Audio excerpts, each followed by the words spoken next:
Hi, and welcome to Lisa's Stamp Studio. Unfortunately, the YouTube Live that I had scheduled on Monday, November 2nd, didn't work. YouTube's bandwidth was overwhelmed with election information, and I could not get on live with you. So instead, I decided to record the project for you today, but I have a special giveaway to make up for that missed live event. And I hope that you'll stay with me to the end of the video so you can get all of the details. The card that I'm creating for you today is with a brand new variety bundle of products that is only available for a limited time. It's called Curvy Celebrations. And here's a quick look at the card we're going to be creating. In addition to this card, I have 3 others that I'm going to be sharing with you using this variety bundle. You're going to be able to find the pictures, cutting dimensions, and the supplies for all the projects that I'm sharing today down in a link in the video description below. And if this is your first time visiting my YouTube channel, I would love to encourage you to subscribe. Click the subscribe button, and right next to it, there is a bell icon. If you click that, you'll receive notifications when I'm live right here on YouTube, as well as when I share a new video. Let's head over to the stamp table and let's get started on today's project. Let's start by die cutting the designer series paper. We're using these brand new curvy dies, and I've pulled out one that we're going to use today. Several different border images here, as well as this very plain one with the polka dots. But there's some other pieces here that fit a stamp set. I'm going to be using my Stampin' Cut and Emboss machine. I've got my regular platform, which is platform number 1, and then I have the thin die adapter for these thin dies, which is labeled platform number 2. And then a clear cutting mat, which is platform number 3, will go on top to protect that. I'm going to position the die where I want it, and then I'm going to cover it with another clear mat that's going to protect the die, and I'm going to run this through my die cutting machine. That has now left us with this. The next layer is going to be the silver foil. Now you're going to notice here that I'm going to want that next layer to fall right underneath it, so I want to mimic that curve. I've got my die cutting platforms here, 1, 2, and 3, just like we did for the designer series paper. Have this all ready to go. I'm going to lay the foil on top, and I'm going to lay the designer series paper on top. Determine the exact same curve that you used on the designer series paper and place the die just underneath the designer series paper. I am going to recommend that you use a Post-it note or even low-tack tape to hold your die to the platform. Once it's secured, move the designer series paper. This designer series paper will not be visible, but let's just assume that you wanted to leave a larger margin here, and I want to give you a tip about protecting that foil. If your cutting mats look anything like mine, they are well loved and they are etched. And oftentimes, because of the compression of the roller in your die cutting machine, it will transfer these marks to the foil. So here's a tip for you. Take a plain white piece of computer paper and lay it over the top, and then place your cutting mat. That's going to protect it while you run it through your die cutting machine, and it will eliminate all, if not most, of those etch marks. Unfortunately, and this is a lesson I want to teach you, I decided to use my magnetic platform in place of this plate. But what happened was when I used the self-healing mat, and even though I put the paper over the top, I ended up with a compression from the actual magnetic platform on the foil. Now for this card, it's going to be fine because this area is going to be covered. But I wanted to share that experience with you so that if you try the same thing, you know what you can expect. Now that we have these 2 pieces die cut, let's go ahead and adhere these together. I'll be using my silicone craft sheet. That's going to keep my work surface nice and clean since adhesive, liquid glue, and hot glue will not stick to it. That way, if I get a little bit outside the lines, I don't have to worry about it falling on my table. I'm going to go ahead and I'm going to work that adhesive close to the edge. As far as the area here where those circles are open, make sure you don't lay your glue or your adhesive right on top of there because you don't want that to peek through. Once that's finished, let's go ahead and line those 2 pieces up, and that should leave you a perfect margin of that silver foil duplicate border here at the bottom. I'm going to take this layer now, and I'm simply going to hold it over a layer of Whisper White cardstock. This measures 4 by 5 1/4. I'm making sure I have it well aligned. You can use a pencil if you feel more comfortable and give yourself a very faint line here, but we are going to mimic this curve with an image. I chose the star border here from the Curvy Christmas stamp set, and I'll be using the Cherry Cobbler ink, which coordinates with the designer series paper. Now, since I know that my stamp is longer than the actual cardstock, I'm going to go ahead and protect that with one of the small grid papers. I'm going to line that up, and then I'm going to ink up my stamp. Now you're going to notice that this stamp is quite a bit longer than my ink pad, so I want to give you another tip.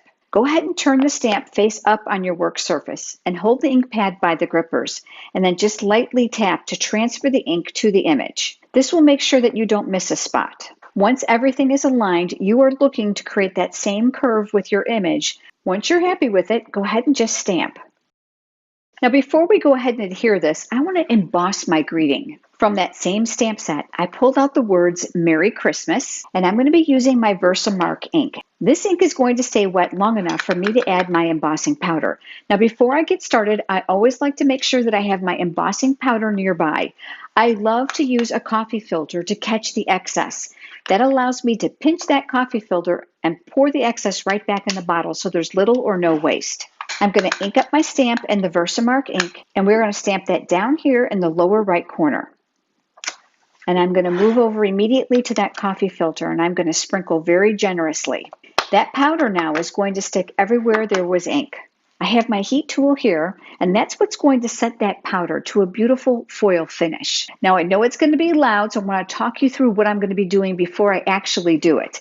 But once the heat tool is on, it's going to start to get hot, and it's going to help retain the heat because of the encased nozzle.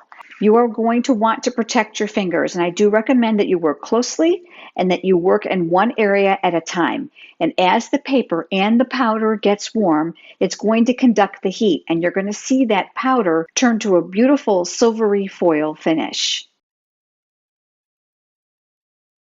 The Curvy Christmas stamp set and the Curvy dies are all part of a special promotion that begins November 3rd for a limited time. That promotion is called Curvy Celebrations, and you're going to see some beautiful samples here. The products that are available individually as a bundle with dies or as an entire variety bundle.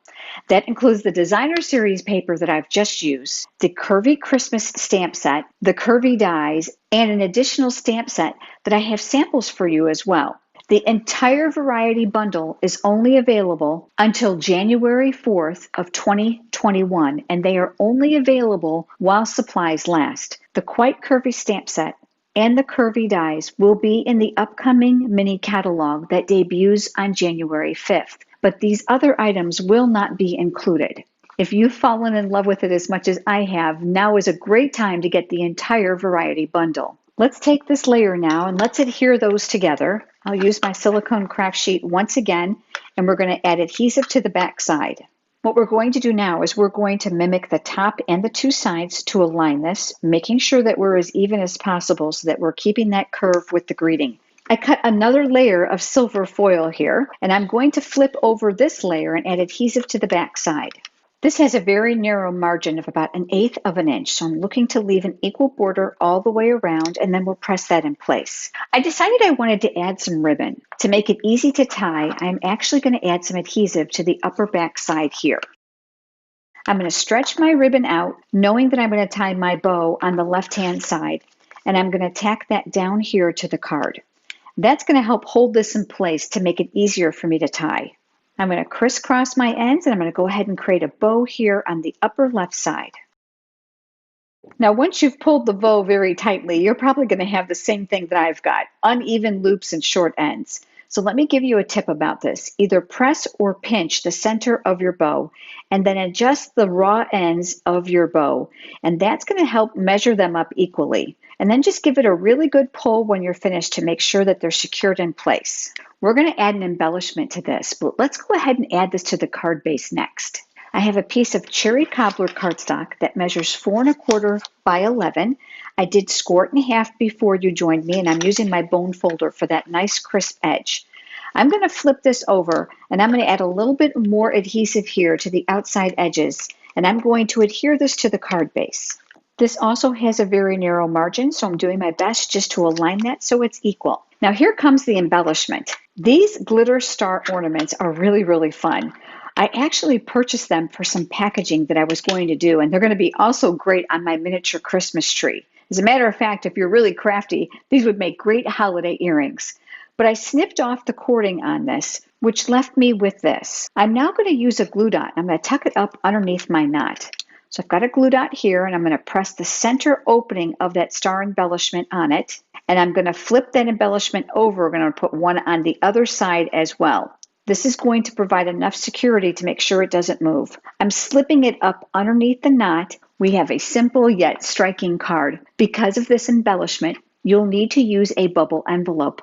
Or, of course, it's a card that you can easily hand deliver with a gift. Now, let me show you the other projects that I created using this exact same variety bundle. The Classic Christmas Designer Series paper is also part of this variety bundle and only available during the promotion period with the coordinating Curvy Christmas stamp set. I've coupled the Designer Series paper here with that exact same die, but you're going to notice that I used it in a different direction.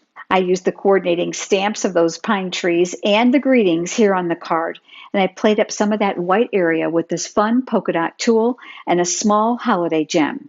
This one uses the Quite Curvy stamp set, which coordinates with those other products and also part of the variety bundle. I used my sponge brayer to provide some color here. I used the dotted image from the Curvy Christmas stamp set here to provide some splattered color. Used the coordinating dies and just stamped and cut out some of that ivy from this stamp set here and added it here to the corner of my card. And finally, we have this one. Isn't this striking? This ivy border image is part of the Quite Curvy stamp set. I stamped it several times vertically on this area. I die cut the curve on the white cardstock. I colored in the images using my Stampin' Blends alcohol-based markers that are included in the stamp set here, and I love the different birds and the different directions. And then a few simple sequin embellishments to play up that soft blue color. I think that you'll agree that the Curvy Christmas stamp set and the Quite Curvy stamp set, along with the Curvy dies and the amazing Holiday Designer Series paper that are part of this variety bundle, will not only make amazing Christmas cards, but will extend well past the holidays. And if you don't already have a Stampin' Up! Demonstrator and you are interested in receiving copies of the current catalogs, you can request them over at lisasstampstudio.com and click on catalogs. Thanks for watching, and because I know that you're going to love these products, I have a special giveaway for you. I'm going to choose 3 random winners. One will receive the Quite Curvy stamp set. The other will receive the Curvy Christmas stamp set. And finally, the third will receive the Classic Christmas Designer Series paper. These products are all from the variety bundle that I shared with you today. Here's how to enter. Share today's video with a crafting friend. Second, leave me a comment below telling me which of the cards was your favorite. Those 2 things will automatically enter you into the drawing for this giveaway. Then check back here on my YouTube community tab on Wednesday night, November 4th, to see if you're a winner. If you have enjoyed today's video, please give it a thumbs up here on YouTube, which is a like. It certainly helps. And I look forward to having you join me next time. Have a great day.